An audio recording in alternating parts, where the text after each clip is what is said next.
Hello प्यारे बच्चे, कैसे आप सब? आशा करते हैं सब बढ़िया ठीक ठाक से होंगे और अपना पढ़ाई फुल जोश के साथ कर रहे होंगे। तो आज हम लोग जो है ह्यूमन रिप्रोडक्शन चैप्टर जो है that is very much important chapter from examination point of view and from your NEET point of view. Reproduction chapter जो है बहुत ज़्यादा इंपॉर्टेंट मायने रखता है ये ह्यूमन रिप्रोडक्शन। इसी के बारे में जो है आज से हम लोग पढ़ने जा रहे हैं। हम लोग स्टार्ट कर रहे हैं ह्यूमन रिप्रोडक्शन चैप्टर। बहुत ज़्यादा कंसेप्चुअल, बहुत इंटरेस्टिंग चैप्टर है ये। नीट एग्जाम के लिए भी, बोर्ड्स एग्जाम के लिए भी जो है ना ये बहुत इंपॉर्टेंस रखता है ये चैप्टर। ठीक है, तो स्टार्ट करते हैं बिना कोई डिले का। लाइक शेयर सब्सक्राइब जो है वो तो आते रहना चाहिए, मोटिवेशन मिलेगा मुझे। तो देखो बच्चों, ह्यूमन रिप्रोडक्शन जो है ये ह्यूमन बींग्स कौन से रिप्रोडक्शन परफॉर्म करते हैं? Human beings sexual reproduction perform करते हैं। सबको पता है human beings sexual reproduction perform करते हैं। और सेक्सुअल रिप्रोडक्शन जो है ना, इसमें मैंने बताया था पहले भी, चैप्टर नंबर 2 में भी जो है हम लोग सेक्सुअल रिप्रोडक्शन स्टार्ट किए थे ना, तब हम लोग जो है पढ़े थे, मैंने बताया था। ठीक है, वो प्लांट्स के बेसिस में बताया था, फ्लावर के बेसिस में। अब यहाँ पर ह्यूमन बींग्स के बेसिस पे। बट प्लांट्स हो यानी कि फ्लावर हो या फिर ह्यूमन बींग हो, सेक्सुअल रिप्रोडक्शन का प्रोसेस उसमें भी और इसमें भी जो है ना, मतलब प्रोसेस जो है सेम ही होता है। ठीक है ना, ऑर्गेन्स इन्वॉल्व वो सब अलग अलग होता है, लेकिन प्रोसेस सेम होता है। सबसे मेन इवेंट जो होता है सेक्सुअल रिप्रोडक्शन में क्या होता है बच्चों? फर्टिलाइजेशन होता है। सबसे मेन इवेंट जो है वो होता है फर्टिलाइजेशन इवेंट्स। फर्टिलाइजेशन जो होगा that will be main event. Fertilisation से लेकिन पहले, फर्टिलाइजेशन में देखो क्या होगा, ये मेल गेमेट है और ये क्या है? फीमेल गेमेट है ना। ये दोनों मेल एंड फीमेल गेमेट क्या करेगा? फ्यूज करेगा। ये जो हम यहाँ पर क्रॉस का साइन दे रहे हैं, इसका मतलब क्या होता है? फ्यूजन होता है। यहाँ पर ये male and female gamete fuse करके क्या बनेगा? मेल एंड फीमेल गेमेट यहाँ पर फ्यूज करके बनेगा जाइगोट। जाइगोट जो है ना, यही जाइगोट एक सिंगल सेल है। यही जाइगोट में माइटोसिस सेल डिवीजन होगा। बार बार माइटोसिस सेल डिवीजन हम बोले थे, बोल चुके हैं, शॉर्ट्स में भी डाल चुके हैं। माइटोसिस जो है, माइटोसिस मतलब कि माइटोसिस, मेरे दो सिस्टर, माइटोसिस। तो माइटोसिस में क्या बनता है? माइटोसिस में ना सिर्फ दो ही सेल बनता है। देखो, माइटोसिस मेरे दो सिस्टर, ऐसे करके याद रखना है। दो सेल बनेगा और वो दोनों सेल जो है ना, पेरेंट सेल में जितने क्रोमोसोम है उतना ही वो दोनों सेल में भी होगा। ठीक है, तो माइटोसिस सेल डिवीजन करके बहुत सारे यहाँ पर सेल बन जाएगा। फिर वो सब सारे सेल जो है they will get organised together, group together to form what? To form the embryo and later on क्या बनेगा? चाइल्ड बन जाएगा, फुल्ली डेवलप्ड चाइल्ड। तो यहाँ पर ये मेल एंड फीमेल गेमेट जो है ये पहले बनाना होगा। फर्टिलाइजेशन करने से पहले, फ्यूजन करने से पहले मेल एंड फीमेल गेमेट को पहले फॉर्म कराना होगा, यानी कि गेमेट बनाना होगा। गेमेट बनाने का जो प्रोसेस है ना, उसी को हम लोग कहते हैं गेमेटोजेनेसिस कहते हैं। गेमेट बनाना that is called as gametogenesis. अब देखो बच्चों, अगर मेल गेमेट बनाया जाता है तो मेल गेमेट तो बहुत ही माइक्रोस्कोपिक साइज के होते हैं, यानी कि स्पर्म सेल बहुत माइक्रोस्कोपिक साइज के हैं, तो उसको हम लोग कहेंगे माइक्रो गेमेटोजेनेसिस कहेंगे। माइक्रो गेमेटोजेनेसिस मतलब कि माइक्रो साइज वाला गेमेट, यानी कि क्या? यानी कि स्पर्म सेल। और ह्यूमन बींग्स के केस में ना ये माइक्रो गेमेटिड जो है इसको हम लोग अलग से स्पेशल नेम देते हैं, दैट इज कॉल्ड एज स्पर्माटोजेनेसिस कहते हैं ह्यूमन बींग्स के केस में। माइक्रो गेमेटोजेनेसिस जो है ना, ये सब और अलग अलग एनिमल्स जितने भी सारे हम जनरल वे में लिख रहे हैं सेक्सुअल रिप्रोडक्शन में, मतलब और सब एनिमल्स में जो होता है, ठीक है ना, प्लांट्स में भी जो होता है, उसको हम लोग मेल गेमेट बनाने का प्रोसेस करते हैं माइक्रो गेमेटोजेनेसिस। क्योंकि मेल गेमेट बहुत ही ज्यादा माइक्रोस्कोपिक साइज का होता है, बहुत छोटा साइज का होता है, और फीमेल गेमेट बहुत ही बड़ा साइज का होता है। तो क्या कहेंगे? फीमेल गेमेट बनाने का प्रोसेस को कहेंगे मेगा गेमेटोजेनेसिस कहेंगे। मेगा गेमेटोजेनेसिस यानी कि क्या है? यानी कि फीमेल गेमेट बनाने का प्रोसेस है मेगा गेमेटोजेनेसिस। अब ह्यूमन बीइंग में ये फीमेल गेमेट जो है ना, यानी कि ये मेगा गेमेट जो है, इसको क्या कहते हैं? ओवम कहते हैं। ठीक है ना, ओवम बनाने के प्रोसेस को हम लोग कहते हैं oogenesis। मतलब यही मेगा गेमेटोजेनेसिस जो है, ये तो जनरल वे है, सारे प्लांट्स एंड एनिमल्स सबके लिए हम मेगा गेमेटोजेनेसिस ये प्रोसेस को बोल रहे हैं। लेकिन अगर ह्यूमन बीइंग्स का बात आए तो यहाँ पर फीमेल गेमेट जो है ओवम होता है, उसको बनाने को हम लोग स्पेशली oogenesis कहते हैं। और मेल गेमेट जैसे स्पर्म होता है, उसको बनाने को हम लोग स्पेशली स्पर्माटोजेनेसिस कहते हैं। ठीक है ना, याद रहेगा ये चीज। अब देखो, ये male gamete and female gamete जो है यहाँ पर, यानी कि स्पर्म सेल एंड ओवम जो है बन चुका है।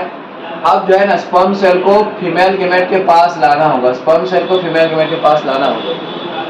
वो लाने का प्रोसेस को हम लोग कहेंगे गैमेट ट्रांसफर कहते हैं, यानी कि मेल गैमेट को फीमेल गैमेट के पास ट्रांसफर करके लेकर आते हैं। और ह्यूमन बींग्स में जो है ना, क्या कहते हैं ह्यूमन बींग्स में, तो सीमेन जो है SEMEN, सीमेन समझते हो? सीमेन मतलब मेल्स जब स्पर्म सेल रिलीज आउट करता है तो वो बहुत सारे फ्लूइड के साथ निकलता है। हम लोग बाद में पढ़ेंगे seminal fluid, prostatic fluid, lubricating fluid, ये सब बहुत सारे फ्लूइड के साथ वो जो है ना स्पर्म सेल्स बाहर निकलते हैं, ठीक है। वो सब सारे को हम लोग जो है ना मिलाकर क्या कहते हैं, सीमेन कहते हैं, वो सब सारे को मिलाकर, ठीक। तो वही से पूरा जो सीमेन स्पर्म सेल्स जो रिलीज आउट होता है तो वो एकदम सीमेन के फॉर्म में रिलीज आउट होता है। तो ह्यूमन बींग्स में जो है स्पर्म सेल्स डिस्चार्ज करने का गैमेट ट्रांसफर करने का प्रोसेस को हम लोग इंसेमिनेशन कहते हैं। ह्यूमन बींग्स के लिए स्पेशल टर्म है इंसेमिनेशन, ठीक है। ये होगा, इससे गैमेट ट्रांसफर होगा, मेल गैमेट जो है फीमेल गैमेट के पास में आएगा। अब फर्टिलाइजेशन होकर के जायगोट बना, जायगोट से एम्ब्रायो बना। अब एम्ब्रायो जो है फिर डेवलप करेगा। एक्चुअली ये जायगोट से एम्ब्रायो जो बनता है ना, ये आता है किसमें, पोस्ट फर्टिलाइजेशन में आता है। जायगोट बनने तक का जो प्रोसेस है, इवेंट है, ये कहलाएगा फर्टिलाइजेशन।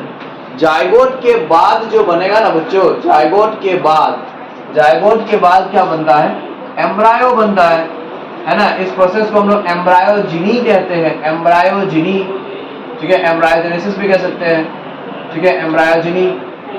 एंड वो पूरा जो पीरियड होता है ना, पूरा 9 मंथ्स, 9 मंथ्स का वो पीरियड होता है एम्ब्रायो डेवलप करने का।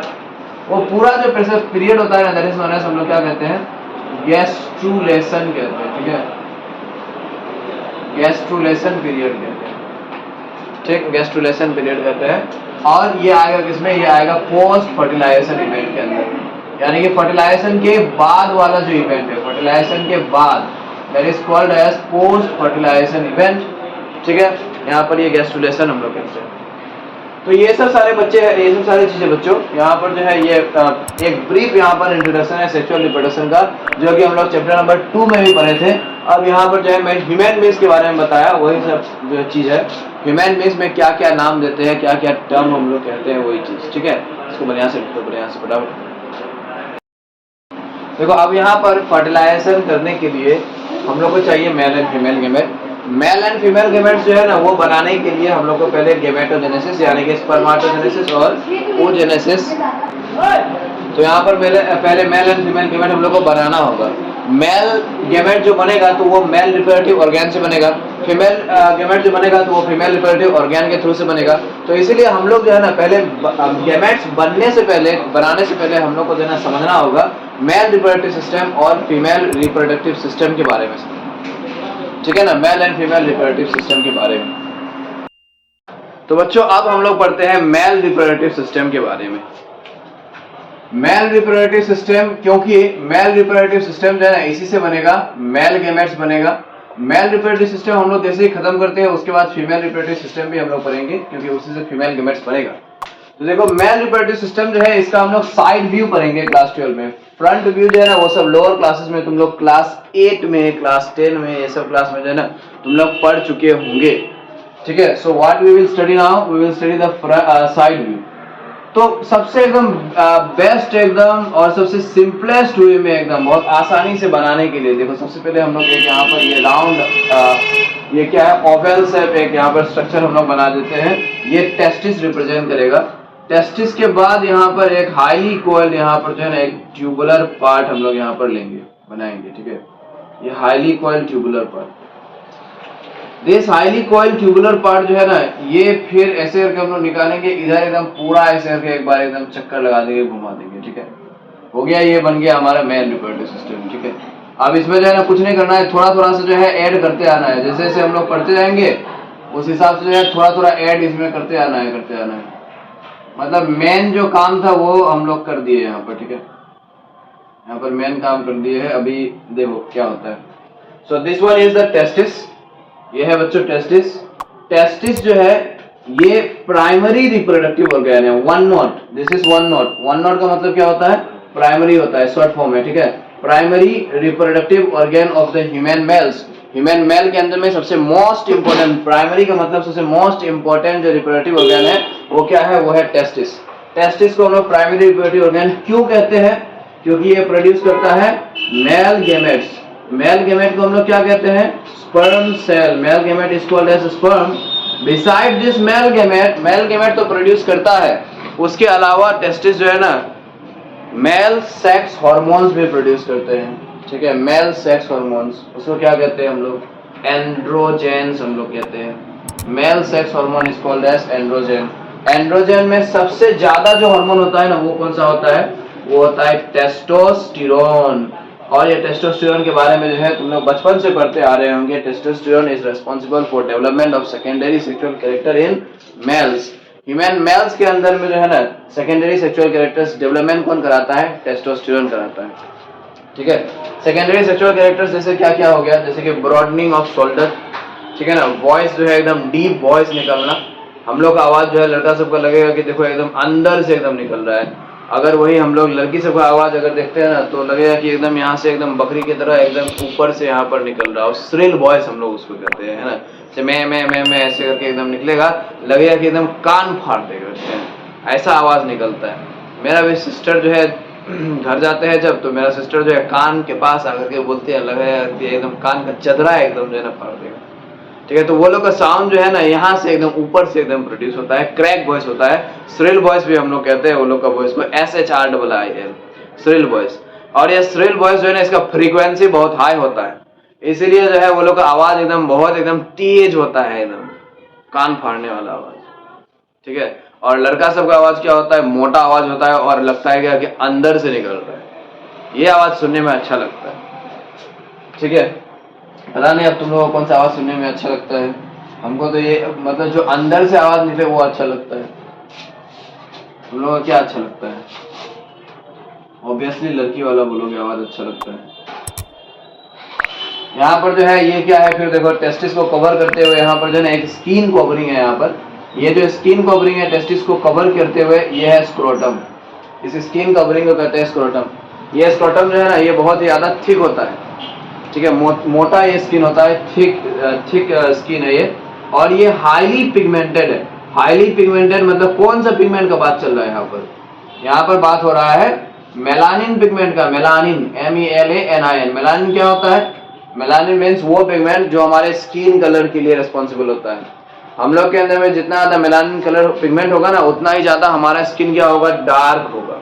ठीक है, तो जिसके अंदर में मेलानिन पिगमेंट ज्यादा है उसका स्किन डार्क होगा, जिसके अंदर में मेलानिन पिगमेंट बहुत कम है उसका स्किन क्या होगा?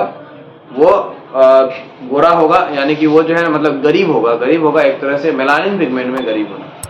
ठीक है, और हम लोग जिसके अंदर में जो काले हैं हम लोग, तो इसमें क्या होता है कि मेलानिन पिगमेंट ज्यादा होता है। हम लोग अमीर है मेलानिन पिगमेंट, चाहे कुछ और चीज में हो या ना हो, मेलानिन पिगमेंट में हम लोग अमीर है। ठीक है, तो ये स्क्रोटम जो है क्या करने के लिए होता है? प्रोटेक्शन प्रोवाइड करने के लिए, टेस्टिस को प्रोटेक्शन प्रोवाइड करता है। अब देखो ये टेस्टिस जो है ना बहुत ज्यादा इधर उधर मूव ना करे, इसीलिए टेस्टिस को स्क्रोटम के साथ यहाँ पर बाइंड करके फिक्स करके रखा जाता है by the help of A fibrous tissue.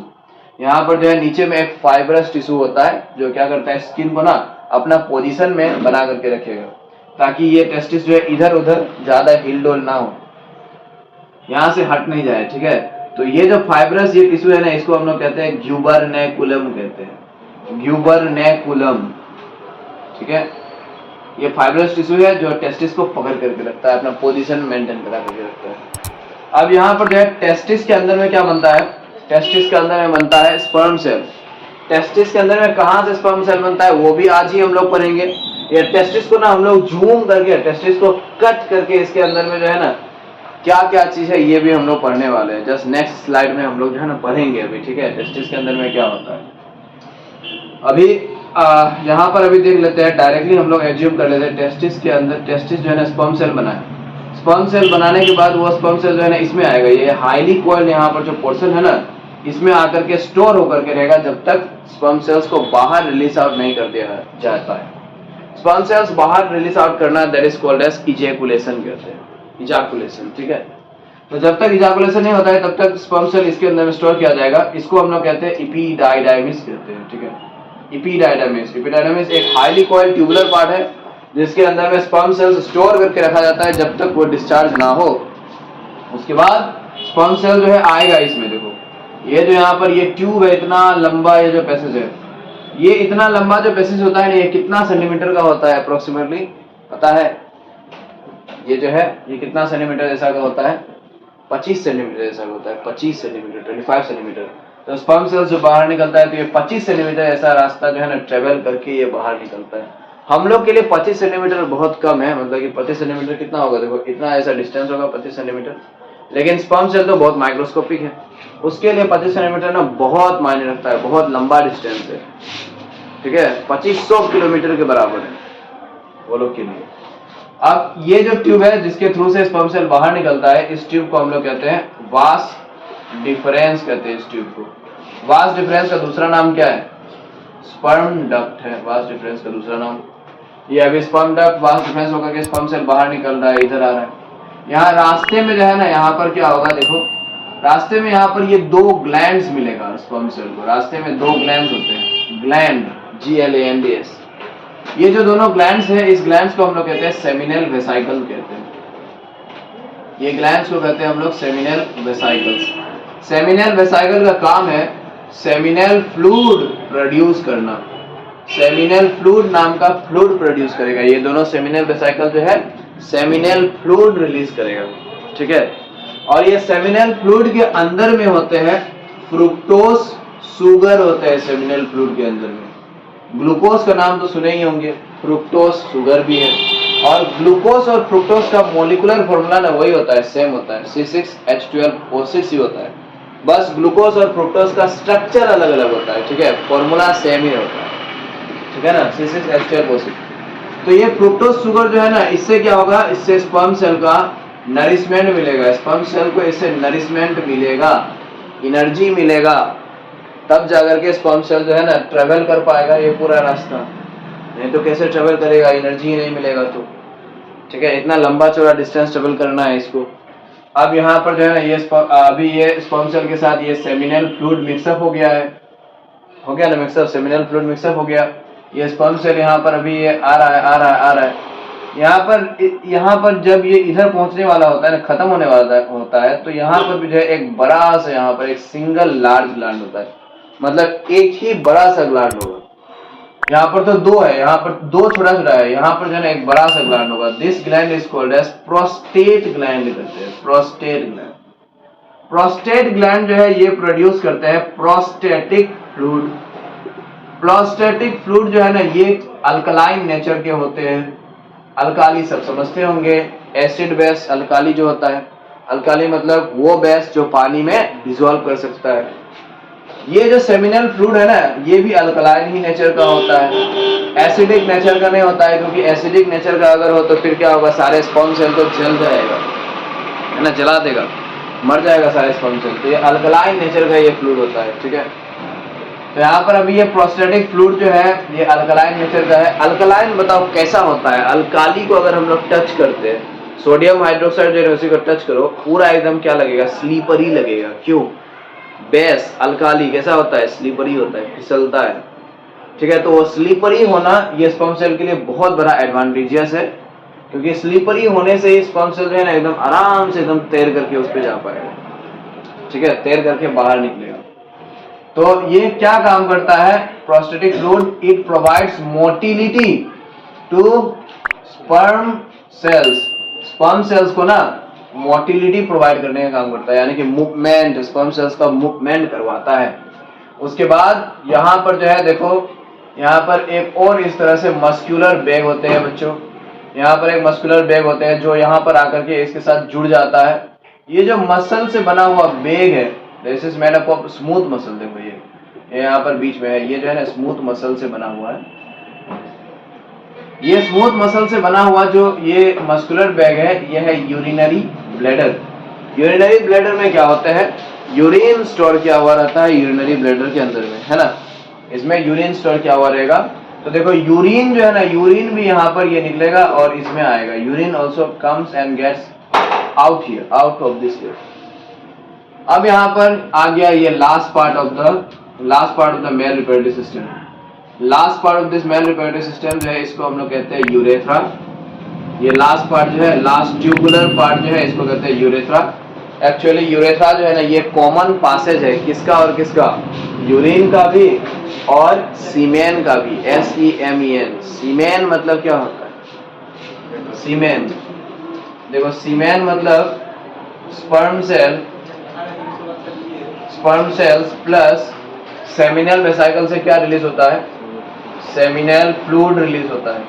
Sperm cell के साथ सेमिनल फ्लूइड मिक्सअप हो जाएगा और फिर प्रोस्टेट ग्लैंड से क्या मिक्सअप होगा, प्रोस्टेटिक फ्लूइड मिक्सअप होगा, प्रोस्टेटिक फ्लूइड भी रिलीज होगा, वो भी स्पर्म सेल के साथ मिक्सअप हो जाएगा। और एक चीज देखो यहाँ पर जब ये इधर लास्ट पार्ट है ना, यहाँ पर दो छोटे छोटे और भी ग्लैंड होते हैं, दो छोटे छोटे, ये जो 2 स्मॉलर ग्लैंड्स है इसको हम लोग कहते हैं बल्बो यूरिथ्रल ग्लैंड कहते हैं। This is called as bulbo urethral glands. दो होते हैं, बहुत छोटे छोटे होते हैं। बल्बो यूरिथ्रल ग्लैंड जो है ना ये क्या काम करेगा, they will produce lubricating fluid. Lubricating fluid produce करता है क्या करने के लिए, सेक्सुअल इंटरकॉर्स में ल्यूब्रिकेशन प्रोवाइड करने के लिए। अगर ये ना हो तो सेक्सुअल इंटरकॉर्स भी जो है ना पॉसिबल मतलब बहुत मुश्किल होगा, क्योंकि लुब्रिकेटिंग फ्लूइड नहीं होगा। तो ये बल्बो यूरिथ्रल ग्लैंड जो है ये लुब्रिकेटिंग फ्लूइड प्रोड्यूस करता है, जिससे क्या होता है सेक्सुअल इंटरकॉर्स में लुब्रिकेशन मिलता है। ठीक है, अब देखो ये स्पर्म सेल के साथ क्या भी मिक्सअप होगा, लुब्रिकेटिंग फ्लूइड भी मिक्सअप होगा। ये सब सारे चीज का मिक्सचर को sperm cell, seminal fluid, prostatic fluid और फिर लुब्रिकेटिंग फ्लूइड, सबका मिक्सचर को मिला करके हम लोग कहते हैं सीमेन। सीमेन जो है यहाँ पर बाहर जो सीमेन बाहर निकलेगा, यूरिन भी बाहर निकलेगा, इससे एक ही पैसेज से यूरिन और सीमेन दोनों बाहर निकलेगा। ठीक है, इसको हम लोग कहते हैं, इस पैसेज को हम लोग कहते हैं यूरेथ्रा। ये प्रेजेंट होते हैं कहाँ पर, ये प्रेजेंट होते हैं मेल कोपुलेटरी ऑर्गेन के अंदर में। मेल कोपुलेटरी ऑर्गेन, कोपुलेटरी का मतलब क्या है, सेक्सुअल इंटरकोर्स। तो male copulatory organ that is known as penis. यहाँ पर जो है ये मेल कोपुलेटरी ऑर्गेन को हम लोग कहते हैं पेनिस। पेनिस क्या काम करता है, पेनिस जो है ना मेल सीमेन जो है, सीमेन को फीमेल रिप्रोडक्टिव ट्रैक्ट में डिस्चार्ज करने में मदद करेगा। ठीक है, यानी कि इंसेमिनेशन करवाता है। What is the meaning of insemination, insemination means discharge of semen into the female reproductive tract. Semen को फीमेल रिप्रोडक्टिव ट्रैक्ट के अंदर में डिस्चार्ज कर देना, दैट इज नोन एज क्या कहेंगे, इंसेमिनेशन। तो ये जो है पेनिस ये इंसेमिनेशन में काम आएगा। ठीक है, यहाँ पर देखो ये टेस्टिस स्क्रोटम का ये छोटा वाला पार्ट, ये छोटा सा पार्ट है, नेरो पार्ट, ये ऐसे करके रहता है, ये एकदम पूरा नेरो ऐसे करके रहता है। ये जो छोटा नेरो जो पार्ट है, इसी पार्ट के जरिए टेस्टिस जो है ना, एक्चुअली जब हम लोग एम्ब्रायनिक स्टेज में थे, जब बच्चा एम्ब्रायनिक स्टेज में रहता है, तब ये टेस्टिस जो है ना पेट में, एब्डोमेन में यहाँ पर रहता है, एब्डोमेन में, अर्ली एम्ब्रायनिक स्टेज में। ठीक है, जब 4, 5, 6 महीना ऐसा का होता है एम्ब्रायन, तब ये टेस्टिस ऊपर में यहाँ पर होता है एब्डोमेन में। ये आस्ते आस्ते करके ये जो यहाँ पर ये एक छोटा सा रास्ता है ना कैनेल की तरफ, ये कैनेल के थ्रू से ये नीचे डिसेंड डाउन करता है और यहाँ पर स्क्रोटम में आकर के सेटल डाउन हो जाता है। ये जो यहाँ पर ये कैनेल की तरह छोटा सा रास्ता है, इस रास्ते को हम लोग कहते हैं इंग्विनल कैनेल कहते हैं, इंग्विनल कैनेल। किसी किसी चाइल्ड में देखना, ठीक है ना, ये केस तुम लोग शायद कोई शायद देखे होंगे, हम भी देखे। ये चाइल्ड में जो है ना टेस्टिस ऊपर में ही अटके रह जाता है। ठीक है ना, ऊपर में अटके रह जाता है, हम भी देखे। मेरा ही स्टूडेंट, ठीक है ना, वो जो है क्लास 9 में आकर के जो है ना वो ऑपरेशन करवाया, सर्जरी, उसको क्या करना पड़ता है, सर्जरी करके वो टेस्टिस को नीचे लाना पड़ता है। ठीक है, नहीं लाएगा ना, अगर एब्डोमेन में टेस्टिस रहेगा ना तो स्पर्म सेल कभी नहीं बनेगा, कभी वो बाप नहीं बन पाएगा। ठीक है, that is known as inguinal hernia हम लोग कहते हैं उसको, क्रिप्टोकॉर्डिज्म, उस डिजीज का नाम है क्रिप्टोकॉर्डिज्म। हम लोग पढ़ेंगे इसके बारे में, जो है लास्ट में चैप्टर का हम लोग पढ़ेंगे, क्रिप्टोकॉर्डिज्म कहते हैं। और इस cryptorchidism, failure to descend down, failure of the testis to descend down into the scrotum. Scrotum में टेस्टिस जो है नीचे डिसेंड डाउन नहीं कर पा रहा, स्क्रोटम में नहीं आ पा रहा, that is known as cryptorchidism कहते हैं। ठीक है, तो बच्चों ये है हमारा यहाँ पर मेल रिप्रोडक्टिव सिस्टम है। एक बार यहाँ पर जो इंसेमिनेशन होता है, इसमें जो है ना 200 से 300 मिलियन स्पर्म सेल्स प्रेजेंट होते हैं, 200 से 300 मिलियन स्पर्म्स, यानी कि 20 से 30 करोड़ स्पर्म सेल्स प्रेजेंट होते हैं एक बार इंसेमिनेशन करने। ठीक है ना, देखो बढ़िया से। अब हम लोग जो है ना टेस्टिस के बारे में पढ़ते हैं। देखो, testis is the primary reproductive organ. Testis क्या है, प्राइमरी रिप्रोडक्टिव ऑर्गन है ह्यूमन मेल्स का। अभी हम लोग जो है ना बच्चों टेस्टिस के बारे में पढ़ेंगे। टेस्टिस को हम लोग ऐसे इस तरह से बड़ा करके बनाते हैं, ठीक है। ये टेस्टिस है। टेस्टिस जो है ना बच्चों, इसका जो है ये टेस्टिस जो है it has been divided into many compartments. देखो टेस्टिस को ऐसे करके बहुत सारे कंपार्टमेंट्स में डिवाइड किया गया है, कंपार्टमेंट्स में डिवाइड किया गया है। ये जो कंपार्टमेंट्स है टेस्टिस का, इसको हम लोग टेस्टिकुलर लॉब्स या फिर टेस्टिकुलर कंपार्टमेंट्स कहते हैं। टेस्टिस जो है इसको बहुत सारे कंपार्टमेंट में इस तरह से डिवाइड किया गया है। They are called as testicular lobes और टेस्टिकुलर कंपार्टमेंट्स। ये टेस्टिकुलर लॉब्स और टेस्टिकुलर कंपार्टमेंट्स जो है ना कितने होते हैं एक टेस्टिस में? 250 जैसा होता है एक टेस्टिस के अंदर में, दोनों टेस्टिस मिला करके 500। दिस आर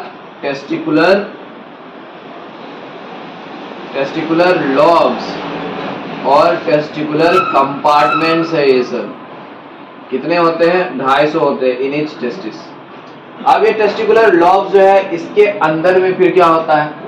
अंदर में होते हैं इसके हाईली कॉइल्ड ऐसे करके ट्यूब। ये जो हाईली कॉइल्ड ट्यूब है ना, इसको हम लोग कहते हैं सेमिनिफरस ट्यूबुल। सेमिनिफरस ट्यूबुल जो है इसी के अंदर में बनते हैं स्पर्म सेल। अब ये भी मैं बताऊंगा, ये एकदम पूरा डायग्राम के साथ मैं यहाँ पर दिखाऊंगा कि कैसे स्पर्म सेल बनता है और ये सेमिनिफरस ट्यूबुल के अंदर में फिर कहाँ से एग्जैक्ट मैं पॉइंट बताऊंगा, ठीक है ना। ये क्या है? ये सब जो हाईली कॉइल्ड ट्यूब है, this highly coiled tube are known as seminiferous tubules कहते हैं। एक कंपार्टमेंट के अंदर में ना 1 से 3 सेमिनिफरस ट्यूबुल होगा। 1 2 3, 1 से 3 सेमिनिफरस ट्यूबुल होगा। और यही सेमिनिफरस ट्यूबुल के अंदर में होते हैं germinal epithelium cells. Seminiferous tubule का सबसे outer most layer of cell जो है that is germinal epithelium cell. Germinal epithelium cell से ही बनेगा क्या चीज? स्पर्म सेल बनेगा, यानी कि स्पर्माटोजुआ बनेगा। स्पर्माटोजुआ का मतलब होता है मैच्योर स्पर्म सेल, मैच्योर वाला स्पर्म सेल, ठीक है। सेमिनी अभी बस इतना समझो कि सेमिनिफरस मैं बताऊंगा एकदम पूरा एकदम काट करके जो है ना इसको टेस्टिस का अंदर का फिर एकदम डाइसेक्शन करके हम लोग देखेंगे, ठीक है। वो अगले क्लास में वो हो पाएगा, आज नहीं हो पाएगा, अगले लेक्चर में। जस्ट कल ही जो है ना वो हम लोग पढ़ेंगे, ठीक है। अभी देखो सेमिनिफरस ट्यूबुल है, इसके अंदर में होते हैं जर्मिनल एपिथेलियम सेल। वही जर्मिनल एपिथेलियम सेल से ही बनेगा sperm cell, mature sperm cell. ये सब सारे सेमिनिफरस ट्यूबुल जो है ना इसके अंदर में क्या बना? स्पर्म सेल बना। ये सेमिनिफरस ट्यूबुल ऐसे करके निकला और 2-3 सेमिनिफरस ट्यूबुल ऐसे करके कंबाइन करके थोड़ा सा बड़ा सा ये ट्यूब बना। इधर भी जो है देखो ये 2-3 कंबाइन करके इधर थोड़ा सा बड़ा बना, 2-3 कंबाइन करके ये थोड़ा सा ये बड़ा वाला ट्यूब बना है, ठीक है। इधर भी जो है बना देते हैं ऐसे करके बड़ा वाला ये ट्यूब बना, इधर भी बड़ा वाला ट्यूब बना। ऐसे 2-3 सेमिनिफरस ट्यूबुल कंबाइन करके जो है ना बड़ा वाला ये सब ट्यूब बनते आता है। और ये जो ट्यूब्स है, ये सब जो थोड़ा सा बड़ा वाला ट्यूब है, इसको हम लोग क्या कहते हैं? इसको हम लोग कहते हैं रेटी टेस्टिस कहते हैं। रेटी testis, bigger tubes which are formed by the joining of seminiferous tube। Seminiferous tube join करके थोड़ा सा बड़ा वाला जो ट्यूब बनता है उसको कहते हैं रेटी टेस्टिस। फिर देखो रेटी टेस्टिस, फिर 1-2 इस तरह से कुछ रेटी टेस्टिस कंबाइन करके और भी यहाँ पर बड़ा वाला बन रहा है। यहाँ पर देखो और भी यहाँ पर बड़ा वाला ये ट्यूब बन रहा है। तो ये सब जो बिगर ट्यूब फिर बन रहा है ना, इसको हम लोग कहते हैं वास इफरेंस कहते हैं। अभी हम लोग पढ़े थे वास डिफरेंस, एक नाम का चीज हम लोग पढ़े थे। वो जो स्पर्म डक्ट था इसे घुमा हुआ स्पर्म डक्ट कहते हैं। यहाँ पर जो है ना उसको हम लोग वास डिफरेंस भी कहे थे। ये जो है इसको हम लोग कहते हैं वास इफरेंस या फिर वासा इफरेंसिया कहते हैं। वासा इफरेंसिया जो है 15 से 20 होते हैं एक टेस्टिस के अंदर में, 15 से 20 याद रखना है। इसके बाद ये वास इफरेंस जो है ना ये सब ऐसे करके बाहर निकलेगा, टेस्टिस के बाहर निकला ये वास इफरेंस, and they again join together to form a highly coiled portion, highly coiled tubular portion। ऐसे करके ये सब बाहर निकला और बाहर निकल करके जो है यहाँ पर एक हाईली कॉइल्ड इस तरह से ट्यूबुलर पोर्शन यहाँ पर बना है। इसको हम लोग कहते हैं इपिडायडाइमिस, ठीक है। इपिडायडाइमिस कहते हैं इसको हम लोग। ये ऊपर वाला जो सबसे इपिडायडाइमिस है ना, इसको हम लोग कहते हैं कैपुट इपिडायडाइमिस। ऊपर वाला जो है caput epididymis. Middle portion of epididymis is known as, ये ऊपर वाला को कैपुट कहे, मिडल वाला जो है बीच वाला पोर्शन इसको हम लोग कहते हैं corpus epididymis, corpus epididymis. And ये जो लास्ट पार्ट ऑफ एपिडाइडमिस है that is known as cauda epididymis. Cauda epididymis के बाद अब यहाँ पर क्या अराइज होगा, अब अराइज हो गया यहाँ पर ये स्पर्म डक्ट यानी कि वास डिफरेंस इसको हम लोग कहते हैं, ठीक है। तो ये डक्ट सिस्टम है हमारे टेस्टिस के अंदर में, जो डक्ट का सिस्टम होता है वो है यहाँ पर, ठीक है। तो ये सीक्वेंस भी नीड में जो है ना पूछे आ चुके हैं, ये सीक्वेंस सबसे पहले स्पर्म सेल जो निकलता है उसका रास्ता बताने के लिए। देखो सबसे पहले क्या है, सेमिनिफेरस ट्यूबुल, सेमिनिफेरस ट्यूबुल से क्या निकलेगा, फिर निकलेगा कहाँ जाएगा, रेडी टेस्टिस, फिर निकलेगा कहाँ जाएगा, वास डिफरेंस, वास डिफरेंस से फिर निकलेगा कहाँ जाएगा, एपिडाइडमिस, एपिडाइडमिस के बाद कहाँ जाएगा, वास डिफरेंस में। तो ये 4। तो बच्चों आज का जो है हम लोग यहाँ तक कंप्लीट करते हैं। कल हम लोग जो है टेस्टिस का डाइसेक्शन करके अंदर में देखेंगे हम लोग कहाँ पर जो है सेमिनिफेरस ट्यूबुल का कहाँ पर स्पर्म सेल बन रहा है और कैसे करके स्पर्म सेल बन रहा है। कल का भी जो क्लास है बहुत एकदम इंटरेस्टिंग और कंसेप्चुअल होगा, मिस मत करना। मिलते हैं हम लोग, तब तक जो है फुल जोश के साथ पढ़ाई करते रहो और फुल जोश के साथ जो है लाइक शेयर एंड सब्सक्राइब करते रहो। Bye bye everyone.